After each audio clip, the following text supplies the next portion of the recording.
everybody. Henry Fernandez here, and welcome to another podcast. I have three amazing ladies who are going to join me today. We're going to talk about life's teachable moments. Every one of us have had teachable moments in life, and all of these three ladies have something in common. And I believe that they can minister not only to women, but also to men. So let me go right into it to introduce them. We first have Catherine Cardona. She's a TFC member, certified spiritual life coach, business credit specialist. So anybody who needs your credit to be repaired, she's the young lady you need to see. Bachelor's of Arts degree in psychology, a dual degree in criminal justice. So we're glad for her. In fact, she's got a book that she's putting together, working on a manuscript, and I believe it is Sis, Heal Your Soul. Maybe that's right. Talk about that a little bit. All right. And then we have Aisha Mannins, also a TFC member. She is a part of our marketing committee. She's a revenue manager for a cruise line. And if there's anybody who is ready for a cruise, it's me. I want a cruise like yesterday. We need more of you out there. I'm going to talk to you, Aisha, because you got to get me on that boat. I'm telling you. Right? She's a mother of a 14-year-old son, and she serves on the board of directors for Girl Power Rocks, a nonprofit organization for at-risk girls. And then Nicole Porter, a member of TFC. She's the author of Uncommon Singles. She's a life coach, and I'm so glad, ladies, that you are with me today. Welcome to the podcast. Thank you, Chef. All right. Hello. All right. Let's get right into it, ladies. Now, all of you, in my talking to you guys, you have been sharing some amazing testimony about your journey in life. So let me start with you, Aisha. What are some of the life's teachable moments to you? Looking back into your life, what are the most teachable moments, or is there one or many? Well, in my almost 50 years, I'll be 50 next year, there have been many. The biggest ones that I can think of, well, my son is 14, so it'd be about 8 years ago, I went through a divorce, and I just felt like a failure, and it took me a while to get there. I have to admit, we got into the relationship and we did counseling, and we with our then pastor, and we just were not seeing eye to eye on many things, finances including, and communication or lack thereof. And it came to a point where, I had to say with a lot of prayer that this wasn't going to work out. And that took me a lot, because even I had family members telling me don't do it. And I had recommended counseling again. He didn't want to do counseling again. And it took a long road, but we are friends to this day, and co-parenting. And that's important because we only have one son. And that is our priority, especially during his challenging teenage years. Right. But God saw us through. Now, fast forward to today, I'm in another big challenge. As I've shared with you all, I was diagnosed in late May with early stages of breast cancer. Just went to have my regular mammogram. And unfortunately, last year with COVID, I had missed a lot of doctor's appointments. So I had to make up for them. And I was in shock once the biopsy results came in. But again, I had to rely on the Lord and pray and just be thankful that it was caught early. Also, I have voiced to many, many women, so I don't mind sharing this because I've made it public. I've put it on my social media. We have to take care of our health. We're in a pandemic, and we have to get our checkups. Women are more caregivers, and we tend to put our needs aside, but we cannot skip those mammograms. We can't skip gynecologist appointments. We can't skip doctor's appointments, because that is the difference between a stage 1 or a stage 3 diagnosis. I'm thankful today that the surgery went well, and now I'm doing preventive measures such as radiation treatments, which I have to do daily for the next 4 weeks, and then on medication to prevent cancer from coming back. And I have the type of cancer that feeds off of estrogen, which I didn't even know could exist. So, and all women have estrogen. So that's why the treatments are there. But I have been praying a lot and going through it, because after my surgery, a few weeks later, my son brought home COVID and I contracted COVID-19. Wow. And I really thought I was going to die. I mean, I didn't think I was going to die because I didn't have to get oxygen or a ventilator, but I felt that my body was not performing what it needed to do. I felt so weak, I couldn't stand longer than 2 to 3 minutes. Wow. And I was like, why? But you know what? God saw me through that. And then I was able to get my strength back to start radiation because I had to delay it. So I'm thankful that I'm still able to work. I'm exercising again because I had to stop for a while. I'm just grateful that I have life. And now when I do little things, I'm grateful that I can do it. The other day, I was able to go walking. I was grateful. The other day, I was able to see family. I was so grateful. Simple things in life. Yes. Yes. Well, amazing. Thanks for sharing that. I'll come back to that in a moment. Let's go to Nicole. Again, I'm quite sure while Aisha was talking, Nicole, you could relate some of the things that, she's going through for you, right? What were or was the moment for you in life? The biggest teachable moment for me was when I was going through my divorce, right?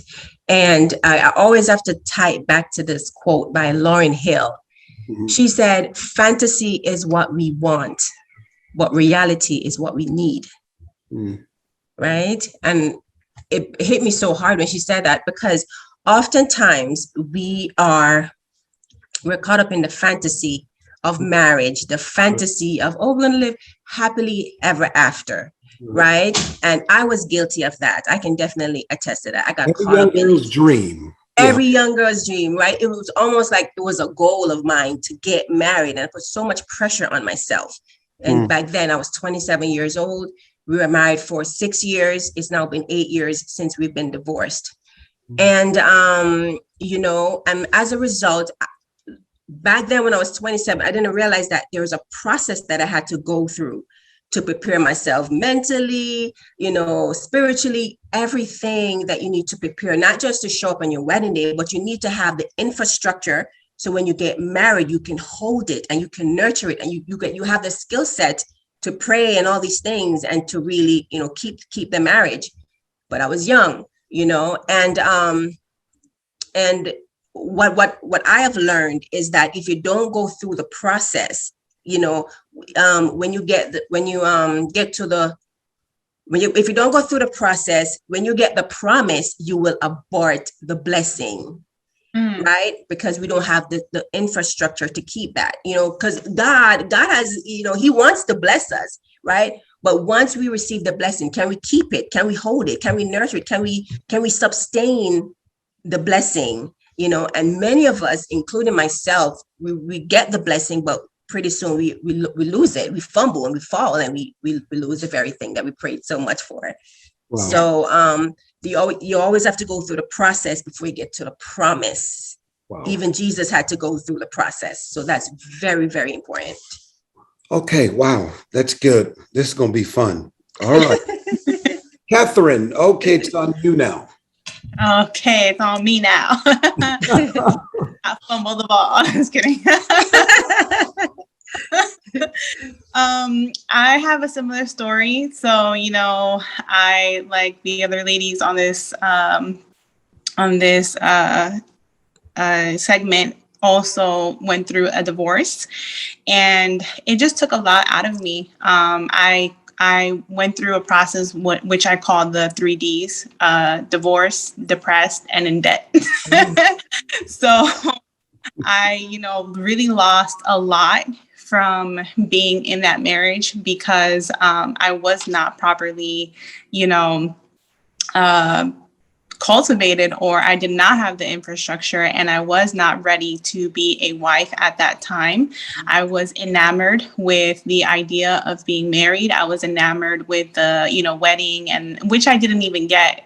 I didn't even get a proposal on get a fancy wedding, but I was so, enamored with the idea of being married. And it was really, it stemmed from a place of not having self-love and not having my own identity, and just years of having, confidence issues and other things that I was dealing with that were deeply rooted in my family. Things that I call generational curses. And those were things that I feel like really plagued me for many, many years. I didn't understand, why I was going through so many of the things that I was going through. And one of the things that, people used to say all the time while I was going through my seasons of healing is, why, we ask God sometimes, why me? And I like to say, people were saying to me, why not me? So now I like to say, why not me? Because ultimately, and I didn't realize it then, but your pain really does birth your purpose. And it reminds me of even when Jesus was nailed to the cross. We have this cross that we are supposed to carry, and we're nailed to it, which means that it's painful. You're going to have scars, just like Jesus had scars on his hands, on his feet, and on the crown of his head. But at the end of the day, he ascended into a spiritual phase that we all desire to establish and to be in life.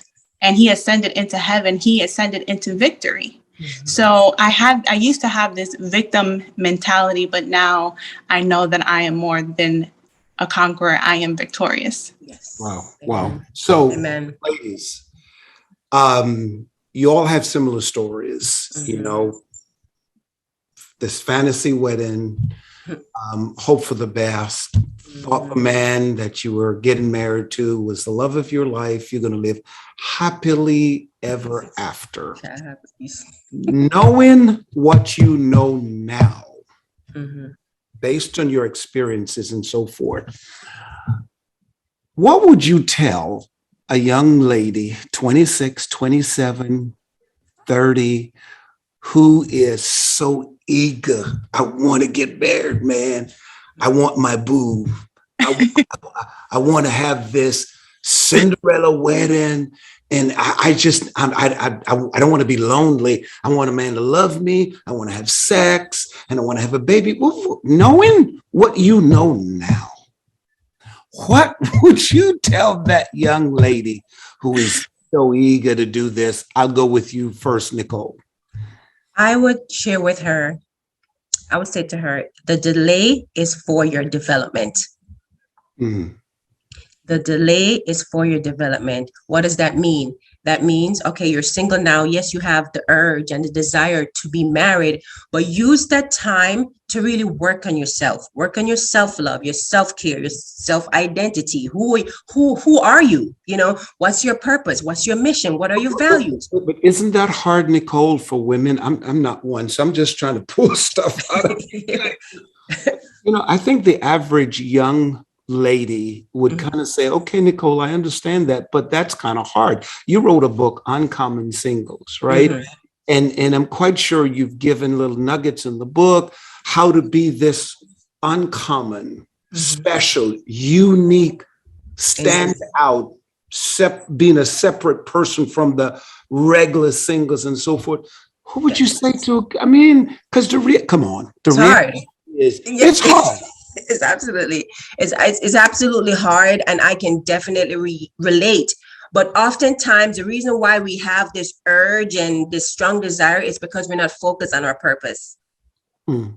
We're not focused on the things that God has been telling us to do, right? We're putting it off. It's okay after I get married or after, this and this happened. No, do it now. If you're busy doing the things of God, I guarantee you won't be so enamored or so like, oh my God, is it today I'm going to meet him? Stressing yourself out, because of someone. No, if you're busy in the kingdom, when I look at Ruth and all these biblical stories in the Bible, they were busy working. They were on their mission. They knew their purpose and they knew who they were. Do you think who they are.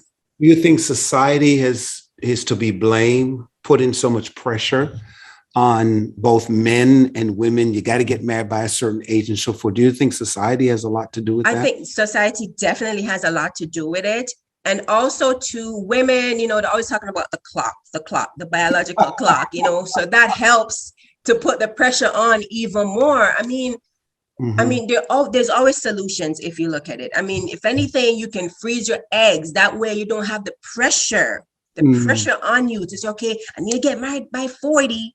Because you have options now. You have options now. Yeah. We're more modern now. We can store our eggs. There's so many different options that we can do. That way it takes the pressure off of you. Because what's normally happen, we meet the guy and sometimes the guy wants to take it a little slow to pace himself. And you're talking about marriages. Oh yeah, this time next year. And he's like, whoa, hold up. I'm still trying to get to know you, freaking him out. Yeah. You're saying a lot, and I'm coming to Aisha and listen, I can say a lot because I've been there. I've done that. I want to know this. Because you're right. A lot of women don't realize that because of their anxiety, I got to get married. I have to have this baby by a certain time, that they put pressure on men, good men, who one day will marry them, but it's like, he's also broken. He's probably came out of marriage before or he doesn't see a lot of marriages as an example to encourage him.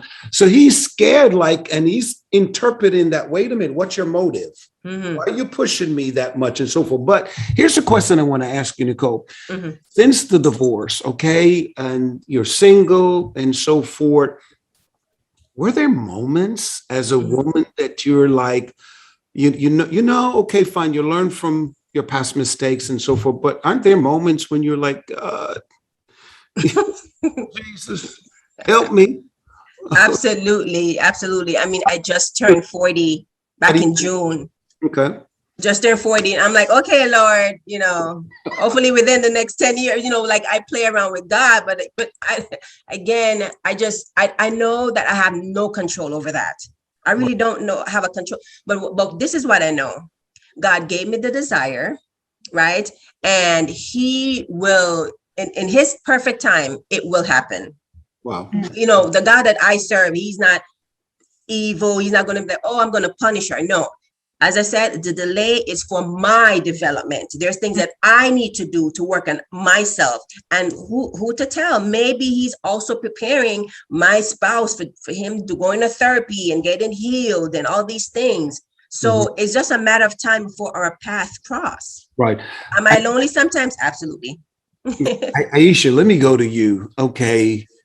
Looking back at your relationship with your ex-husband and so forth, what would you do different today if God gave you an opportunity to rewind the time and go back to when you just got married? Would there be anything that you would have done differently? Oh yeah, plenty of things. Because I tell people I was definitely 50% to blame for the failure of the marriage. And we both recognize that. I had it in my mind how this marriage and we were supposed to develop and play out. And I think I was trying to force it. And he went along with it for a while until he just showed true nature. Like, this is not me. I gotta be who I am. And I didn't understand that. And I would never try to change someone, ever. You've got to accept people for who they are and as they drop mic moment. That's a drop mic moment. Yeah, that's what I realized. Great person, good person, just wasn't for me. And we recognize that. We can go back and laugh and recognize that now. But I have a very strong personality. I am an oldest child and a Leo, and I think I was just too much trying to force something that wasn't there, trying to make a picture perfect, trying to make it work, and then starting to overcompensate, but then starting to get very frustrated. And it spun me into, and I spun myself into depression and an anxiety. And I would keep up a good front to just keep life going, and then retreat in my own house, and then stop socializing and doing anything. I would just do what was necessary. And that's not a way to live. It really isn't. The key to what you were saying is, and a lot of women, I want all the listeners out there, I want you to pay attention to what Aisha just said. In other words, she was forcing something that really wasn't possible, it didn't exist, if you will. She can't force her beliefs and her idea of what a man should be towards her. This is a mistake a lot of women are making. You want to be loved a certain way, and this is very dangerous. Ladies, please hear me. These women had to go through the process. Now they're learning. Now I appreciate Aisha saying she's to be blamed 50% of the reason why the marriage failed. A lot of women won't admit that. A lot of women, the man. And I get it. Sometimes these men are devils. I get that. Right. But women need to step back for a moment. Understand you didn't marry your child. Very important. The day you have to parent your spouse, don't do it. You parent your children, not your spouse. Watch this. When you're loving someone, when you're entering into marriage and loving that person, you never go into the marriage trying to get the person, watch this, to love you the way you want to be loved. Big mistake. Love must be received. Your spouse should give you love, and you try to figure out how does he love, because every one of us love differently. We do. And I like the fact that someone taught me about the love languages. What is your love language? It's important to know what your spouse's love language is. Some people really feel that acts of service is their love language. A lot of men feel that way. If you do things for me, even the little things like pick up my cleaners, you know, stuff like that, that is acts of love. Bills, wash your car. Right. And a lot of women want quality time. That's their love language. And I think that's one of my love languages. So if a man is constantly working, and then doing his hobbies, then you kind of feel neglected. But as your spouses come together, you need to know, this is how I receive love. This is how you receive love. And I think that's so important. So I always encourage couples to do counseling and also give people room. Everybody needs their space to do them. It's okay to not be under someone. I certainly don't want that, and I wouldn't want that for my partner. And I'm in a relationship now, and I'm older, wiser, still learning. But I know you have to, one, respect your significant other, and give them their space. And as I'm older and I'm into my own things, I'm okay with giving people their space, because I want my space to read and do some of the things that I like to do and that I feel very passionate about doing. So I think that's so, so important. All right, Catherine. This is good. I hope those of you are watching, you're making your comments and probably ask questions. We'll try to answer them and so forth. But Catherine, on your end, looking back at, the marriage and so forth, is there anything you would have done differently? Oh, absolutely. The fact that we even admitted Aisha admitted that, we are 50% responsible. We are, in any relationship that goes wrong, we have to own up and take accountability for the things that we don't do. And I think that one of the things that looking back in hindsight, wish I would have done differently was to take time to understand him and understand his perspective on things. One of the things is we both had a lot of trauma, and we both had a lot of healing to do. And I saw a meme floating around on social media the other day, and it said, heal so that we don't have another generation of trauma passing as culture. And I think what happens is that in our culture, especially like in my generation, and I believe that, a lot of us are similar in ages, we saw our parents grow up in environments where they had to deal with a lot of trauma. They had to be on survival mode, and they had to, deal with all the things that were passed along in generation from generation to as culture. And it was just trauma responses. I talk about that in my book, about where trauma is developed from. And it's mostly, pertaining to sexual abuse.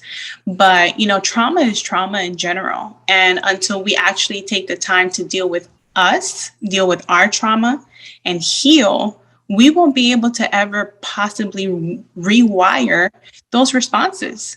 So we're always going to be reacting to the perspective of the offense, because really offense is just a perspective. It's how you perceive. But when you switch the paradigm and you have a mentality and you seek to understand, and that's why I believe the Bible talks about understanding.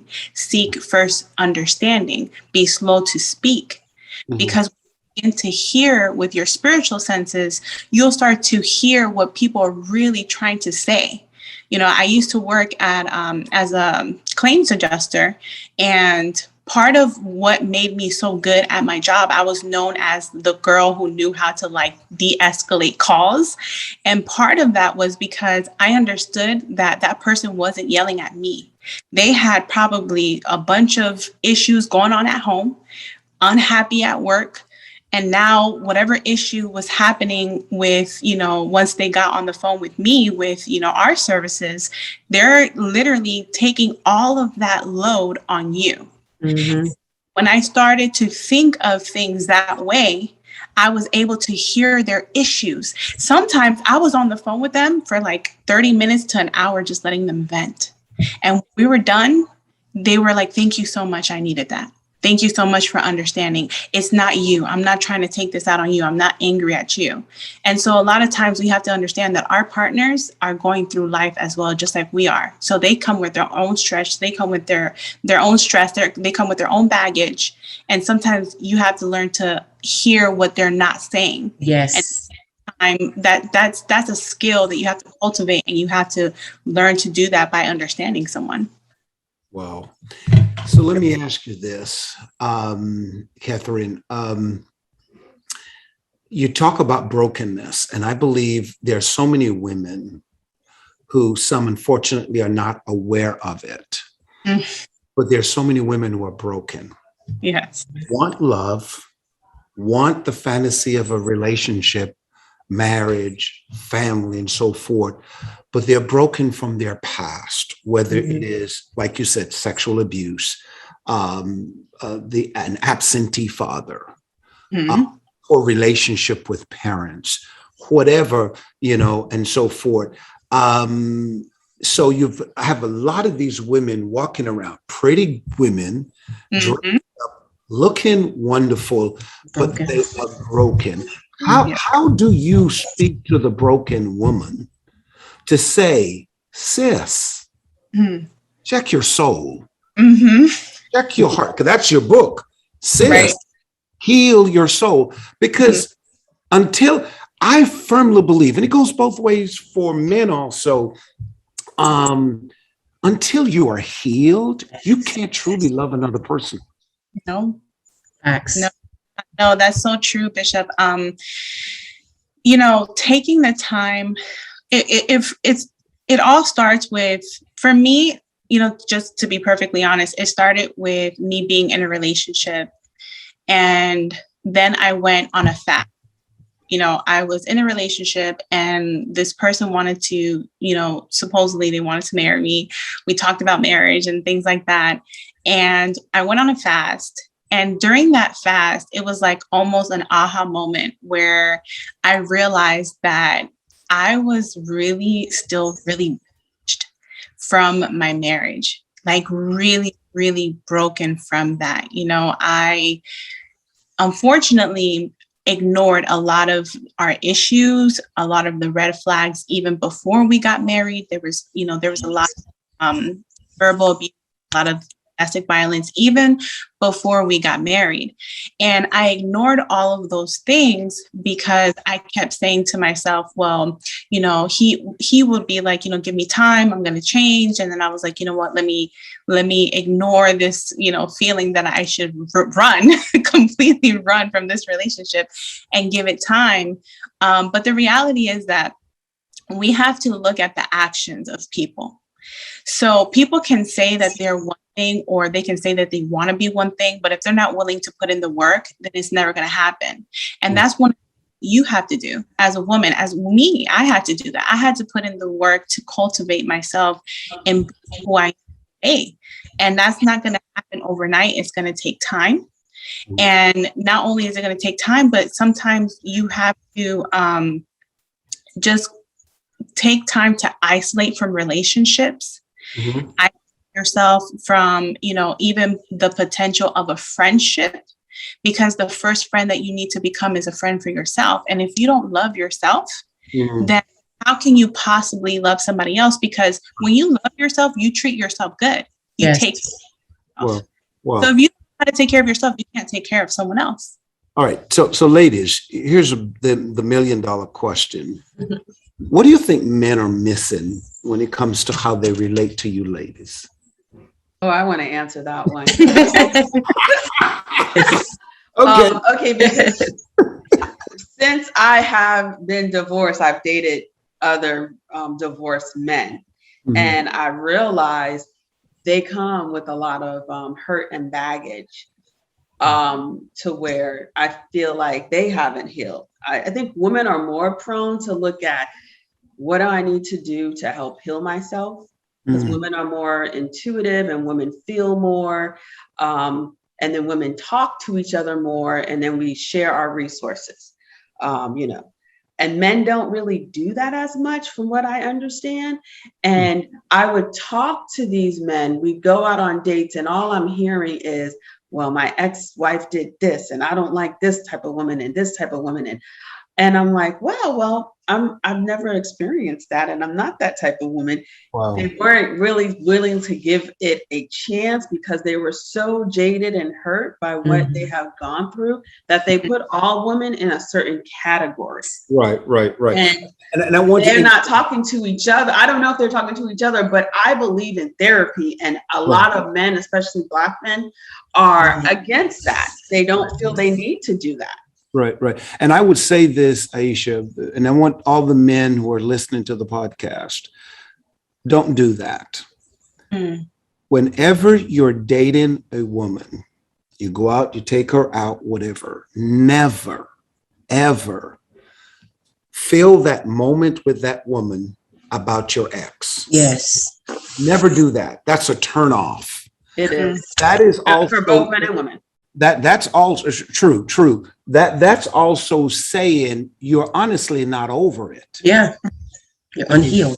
Yeah, you're not healed. Yeah, but go ahead, Aisha. I just wanted to insert that. No, I totally agree. And I think that women do the same thing. So when that question comes up to me, I always say, well, it takes two. So what did you do to contribute to it? And then I start to tell them, well, this is what I did to contribute to it. And this is what I learned. And I always ask, well, what did you learn from that? Because I find, and I learned this, I stay away from men that only talk about how bad the last woman was. And they were perfect. They didn't do anything. Yes. They just found the wrong woman. But when you keep attracting that, attracting that, you're bringing some trait to it. Yes. Right. Whether you want to play victim or whether you want to play like you're the savior and you are holier than thou and have never done anything wrong and you are the authority on what needs to be right in a relationship. I use that gauge as a red flag to stay away from it, because I know that person hasn't healed and hasn't dealt with their past trauma. And as Catherine said, there are all sorts of types of traumas, even stemming from childhood. And I always ask about their family and their background, because I know if they went through a horrible childhood and let's say they hate their mother, if they haven't healed from that, then they're not going to treat women so well. So you have to look for those red flags. But the main theme is that we all need healing. We all need God's grace.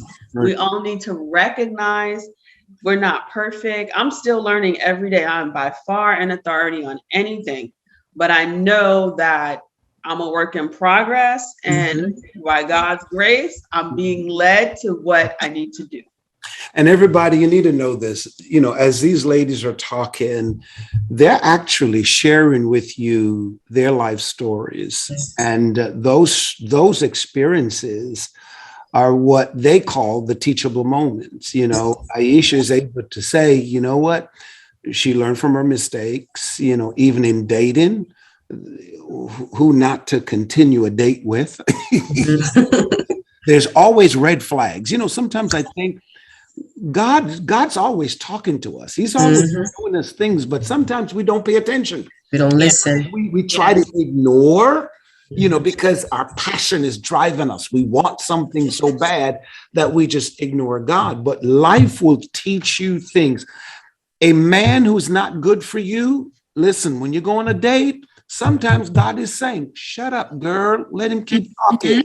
Because by him talking, it's going to reveal to you he's not the one. Absolutely. But sometimes, as you say, women go, and they'll just sit there and it's everything. And I think it was perhaps, I don't know if it was Nicole or Catherine was saying, the demand that you put on the man. Here it is, the guy go out on the first date with you. And next you're going to say, listen, I'm going to be married by 32. Yes. I want to have 3 kids by this age. And I'm like, hold up. We just going on a date. I mean, do you understand what I'm saying?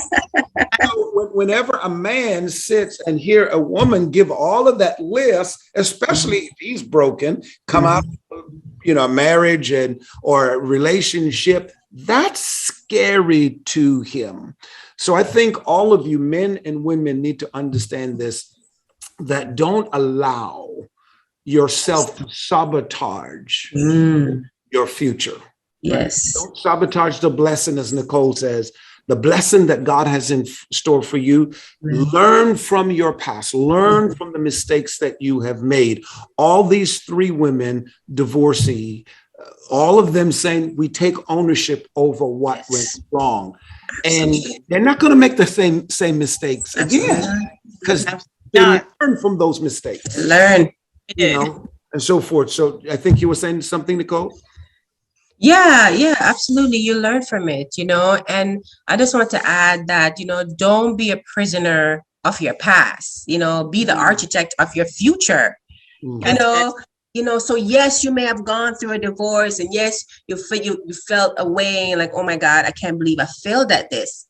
But you can take that blank canvas and create something so beautiful. It's not the end of your life. It's the beginning of something brand new. That's good. That's so let's talk about, as you were saying, Nicole, divorce. Divorce is kind of that ugly stain, Nobody likes, to even, they divorced, because it's a message of failure. But all 3 of you, don't you think, in a sense, the divorce also was a blessing in disguise? Absolutely. Yes. Absolutely. Who wants to talk about that? I'll start with that. It was for me because I really grew from it. I think we both grew from it.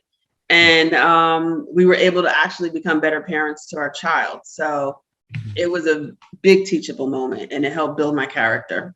Build your character. Your divorce. Wow. Wow. Wow. That's powerful. Listeners, you need to hear this. Mm-hmm. The divorce, you see, sometimes, unfortunately, people use the divorce to get bitter. Mm-hmm.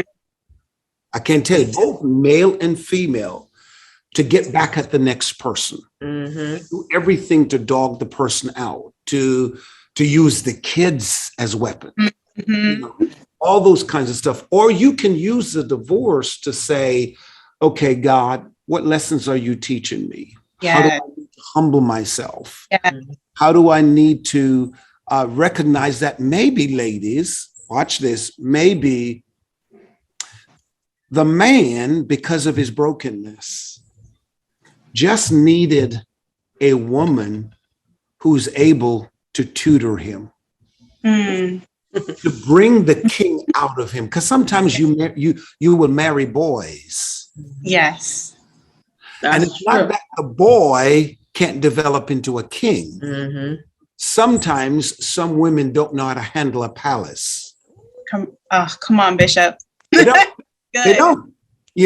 So here it is, the fantasy of becoming the princess, the queen. Mm-hmm. And sometimes God will give you a man that's broken, fragile, but his heart is good. Yes. The father who taught him well, all that kind of stuff. But it was your responsibility as a woman to develop the king in him. And I can tell you there are many women who, though they had a bad marriage, though the relationship, maybe the date didn't work, many of them had a king. Yes. But they walked away from a king all because they themselves are broken, have no vision, no insight. And it's going to take another woman who has vision, insight to get the king that you should get. Wow, that's good. Yeah, that's true. And that's a hard pill to swallow sometimes. But that is absolutely true. Mm-hmm. Yeah. And sometimes you have to become that woman for the next person. Right. And the same thing, a man sometimes, he has to have vision to see the woman and see, wait a minute, she looks like she's nothing. She's broken. She's homeless. She's helpless. Oh, she's on minimum wage. She is a servant. Yes. But let me see if I can make a Ruth out of her. Yes. See? That's one of the things that I would say, Bishop. One of the things that I despise the most is when you break up with and you start to dog them out, or you continue to talk about them regarding their past. Because if someone actually has taken the time to do the work of healing and they moved on and they're trying to move on, don't continue to have that weight, that cloud, and that stigma of what they did and who they were over them. Because we are capable of changing. And I absolutely agree with that, because I had to recognize that I was the issue. Towards the beginning of our relationship, my ex was, he was the issue, let's say that, right? But when we got married, and as, we started to, kind of develop our Christian values more and more, he did try to change. And he did try to, better himself and become a husband. And I remember at one point, because I had become so bitter and angry at this point towards the end of our marriage, he said to me, wow, I realize how much I must have hurt you now, because now I was a reflection of everything that he did to me during the first half of our relationship. So now the tables had turned, and now I was doing the very thing that had hurt me, I was doing it to him. And even after the marriage was over, it took me 5 years to unlearn those negative, maladaptive behaviors. Wow. that stems from that anger and that hurt and that bitterness from what he did when we were first together, you know. But I will say, I do have to say that he did try to reason with me. He tried to, you know, talk to me. He tried to change what happened during that first half. But by then it was too late for me, you know, and I had to now, even though the separation, divorce was painful, I had to go through my deliverance, my healing, and heal from that. Well, we are out of time, but oh wow! Somebody said this was good. I mean, this is good. We got to do part two. We got to do part two for sure. Part two. But let me ask you two questions, and well, I'm going to ask you a question, then I want you guys to just leave a word of encouragement. Each of you will get like 30 seconds to do that to the listeners. You know, what is the message you will send to the listeners, both male and females, about allowing whatever life throws at them to teach them valuable lessons? But here's the question. It just needs a waving of a hand, a yes or no, whatever. How many of you three women, can honestly say your mouth played a role? Oh, for sure. No, For sure. not me. My mouth got me in so much trouble. For me, I was the opposite. Because I come from a family of very strong women. Okay. And I remember my last final argument.